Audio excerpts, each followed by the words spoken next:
en 2002 précisément le 7 juin 2002 lañ ma fal fii comme PCR de Kër Moussa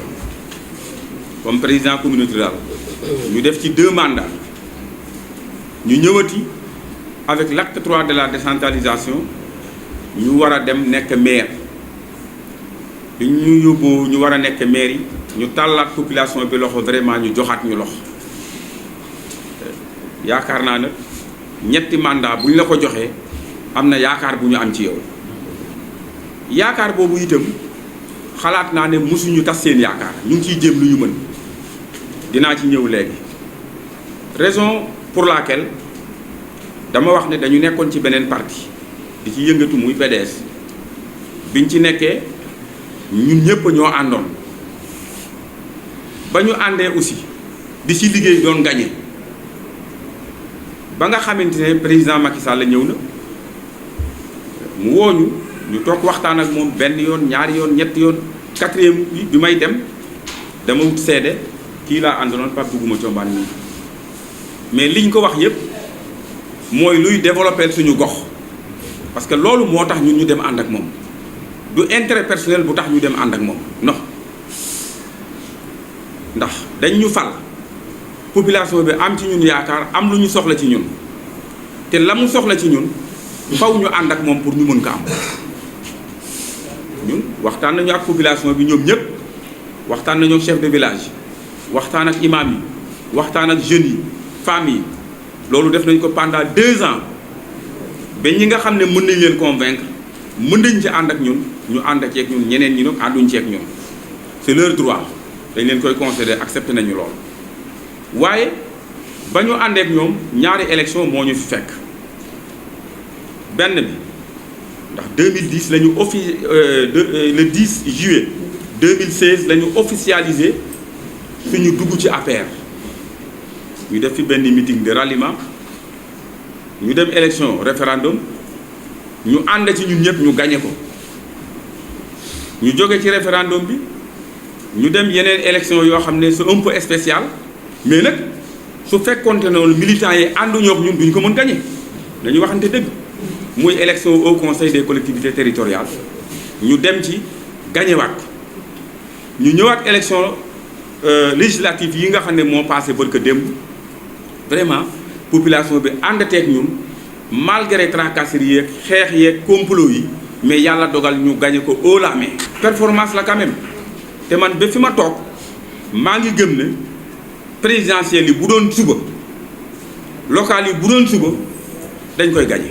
bu ngeen fàttali ko quinzaine de la femme monsieur les journalistes am na ñu fa teewoon keroog am na lu ñu wax ak population yi am na lu ñu fa waxoon mais lañ ca waxoon delluwuñ ci ginnaaw ndax je crois que am na benn ku ma ko posé ci ñoom fekk am ay promesses yoo xam ne waxoon nañu ko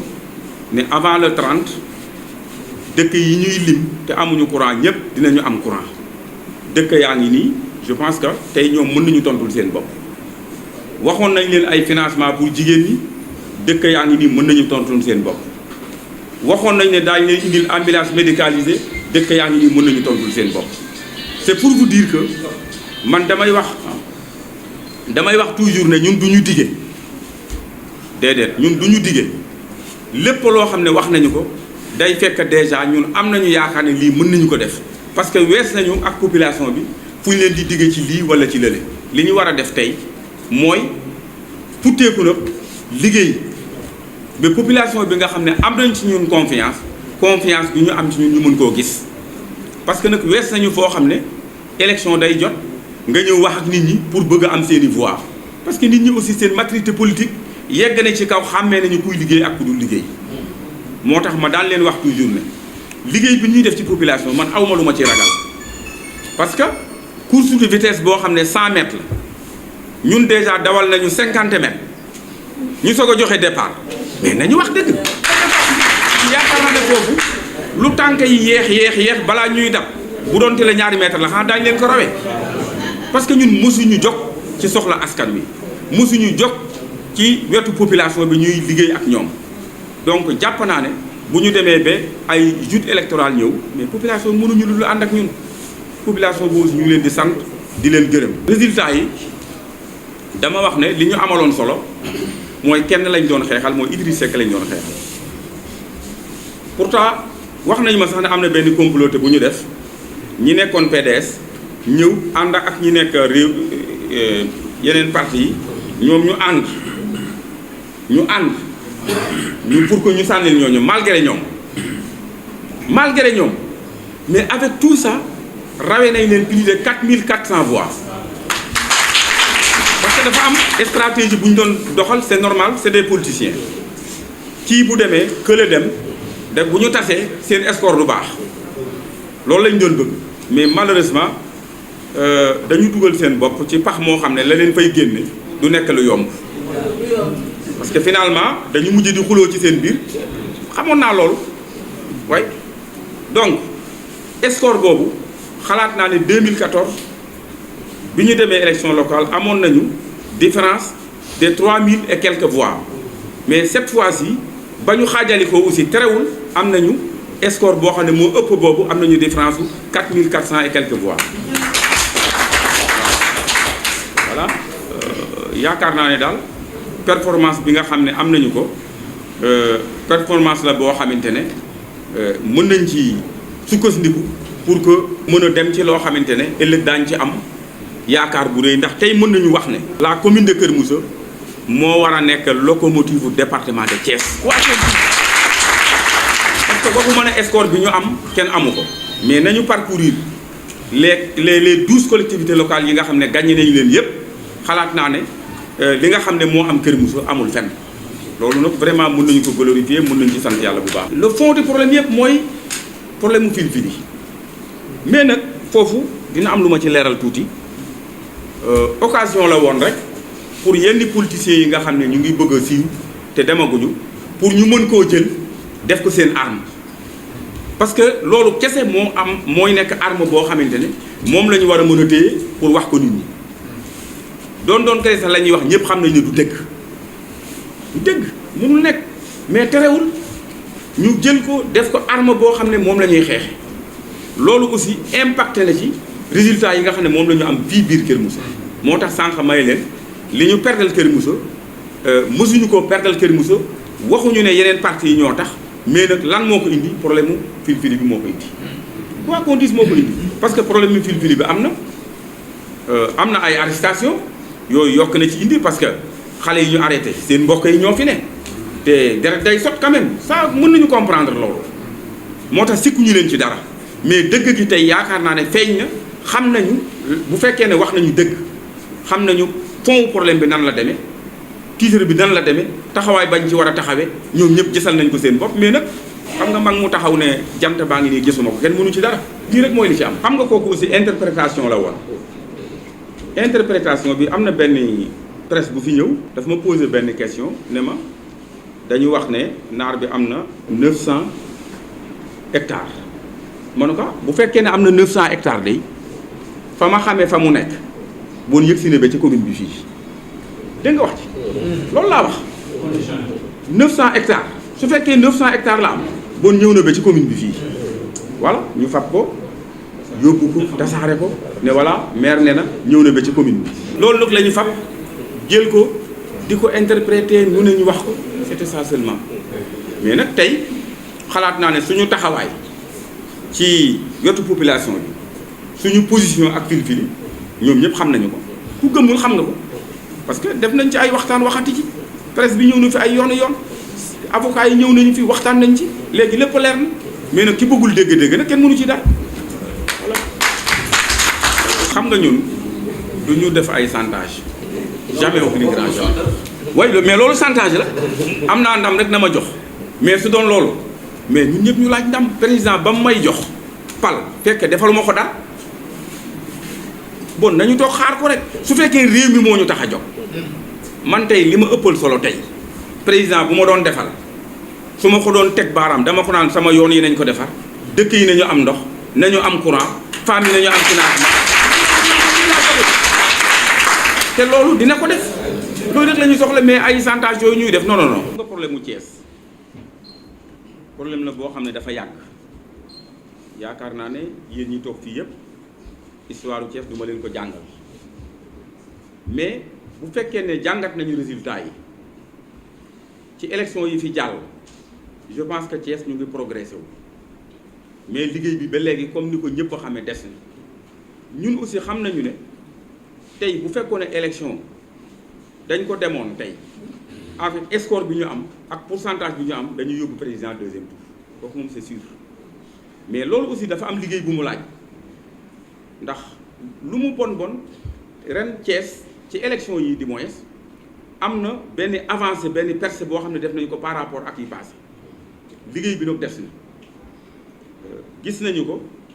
ñu ngi ciy liggéey mais nag stratégie bi nga xam ne moom la ñu war a tëral pour mën a récupérer Thiès nañu def ba récupérer département bi noonu la ñu bëgg a def ndax bu ñu fàtte ne élection yële passé département bi récupéré woon nañ ko mais am na poche yu desoon mais cette fois-ci toutes les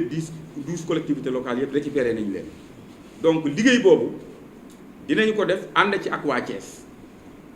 ndimbal laa ko mën a tuddee dinañ ci dugal suñu loxo parce que ñun ñëpp kenn koo ci am na loo mën Thiès parce que man dëkkuma Thiès mais am na lu ma fa liggéey quand même loo xam ne am na lu mu apporter am na lu mu leen apporter te loolu en tout cas tous les responsables yi nga xam ne ñoo fi ne dans les communes bëgg nañ ci dugal suñu loxo pour que Thiès ñu mën ko jël parce que xam nañu ne en 2019 suñ ko jëlulee dañuy yóbbu deuxième tour te deuxième tour c'est fatal pour un parti au pouvoir kooku am nañ ci conscience bu baax te prochainement dañ ci liggéey parce que xam naa ne bientôt dinañ def benn réunion d'évaluation qui va boo xam ne dinañu mën a permettre pour que ñu xam ci yan tànk la ñuy mën a doxee pour mën a jël Thiès récupérer ko totalement comme ni ñu récupérer département bi teg ko ci loxo président Macky Sall mais région bi ci comment dire Thiès ville ñu récupérer ko aussi teg ko ci loxoom loolu ñu ngi ciy liggéey. Depuis notre installation à la tête de cette communauté en date du 7 juin 2002, cette population est toujours à côté de ma modeste personne. Donc aujourd'hui, après 15 ans de compagnonnage, il y va de mon devoir de leur remercier de la confiance qu'ils ne cessent de me renouveler à chaque fois que le besoin se fera sentir. Donc, mention spéciale à la population de la commune de Keur Moussa, mais mention spéciale à nos militants. J'ai l'habitude de dire que j'ai des militants. J'étais dans une formation politique que j'ai quittée il y a de cela environ 2 ans. Mais en quittant cette formation politique, cette population est toujours derrière moi pour m'accompagner, pour accomplir mes devoirs. Donc c'est des sympathisants, mais c'est des militants que je remercie au fond du cœur. Ceci dit, nous venons de passer des périodes un peu difficiles, c'est-à-dire les législatifs de 30 juillet passé, que nous avons gagné haut la main.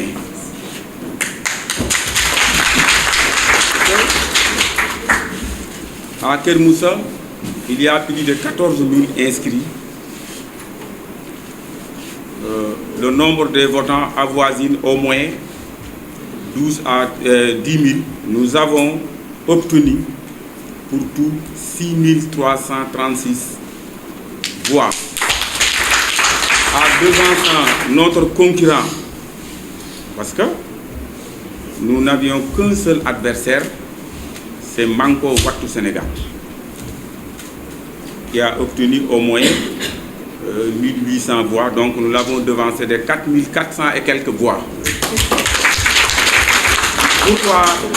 j'ai nommé Manko Taxawu Sénégal, merci. Il y a même la nouvelle révélation PUR qui est venue deuxième dans notre commune. Mais PUR n'était pas notre objectif. Notre objectif, c'est de mettre en genoux le patron de Rewmi, Idriss Seck. Nous l'avons fait. C'est notre objectif. C'est pour cela que l'escore que le PUR a eu ne nous intéresse pas. Peut-être on va y analyser. Mais ce qui nous intéresse, c'est l'escore du Manko Taxawu Sénégal, MST. nous l'avons réussi quand même, grâce à Dieu, malgré les tentatives, malgré toutes ces choses que nous avons vécues pendant ces élections, mais nous avons pu gagner haut la main comme d'habitude. C'est pour cela que vraiment, nous remercions tout le monde. J'ai l'habitude de dire que ce qui nous reste maintenant, le peuple vient de nous renouveler encore leur confiance, le peuple de Keur Moussa. Ce qui nous reste aujourd'hui, c'est de travailler pour aussi concrétiser ce que nous avons, le programme que nous avons soumis à cette population. Parce que nous leur avons présenté un programme. Peut-être c'est un peuple très mûr, qui a réfléchi, qui nous a donné confiance. Donc ce qui nous reste, il faut qu'on travaille pour concrétiser tout ce que nous avons dit à ces populations en direction de 2019. Parce que n'oublions pas qu'il ne nous reste que quelques mois, 18 mois plus précisément, pour aller aux élections présidentielles et en même temps, quelques mois après, élections locales. Donc, il faut qu'on commence à travailler dès maintenant comme nous le faisions dans les années passées. Dans les capitales, si on peut l'appeler comme ça, si vous allez à Dakar, si vous allez à Saint-Louis, la ville n'est toujours pas favorable au régime Kabem. On l'a vu à Dakar, on l'a vu à Thiès, nous avons perdu la ville de Thiès. Mais nous avons gagné le département. C'est ce qui nous a arrivé ici à Keur Moussa. Le village de Keur Moussa, qui compte un centre de vote avec 9 bureaux de vote. Non, il y a 9 bureaux, j'arrive. Parce qu'il y a Saint-Benoît qui fait partie du village quand même. C'est pour cela que je comptabilise Saint-Benoît. Mais nous avons gagné ce bureau-là. Mais les bureaux de Keur Moussa, les 8 bureaux de Keur Moussa, nous l'avons perdu. C'est des problèmes que nous connaissons très bien. Et puis c'est nos ballottages quand même. Parce qu'ils ont eu quelques 1005 voix, nous avons 855. Donc c'est un ballottage, quelques moins de 200 voix. Nous avons... pourquoi? On va essayer de rectifier le tir prochainement. Le deuxième... comment dire, il nous reste une zone encore que nous avons perdue, c'est à Touli. Pourquoi? C'est un peu ballottage, parce qu'il y a quelqu'un que je faisais très confiance, qui est le président de la commission domaniale à l'époque, qui habite dans ce village-là, bon, qui est parti de l'autre côté, donc c'est normal.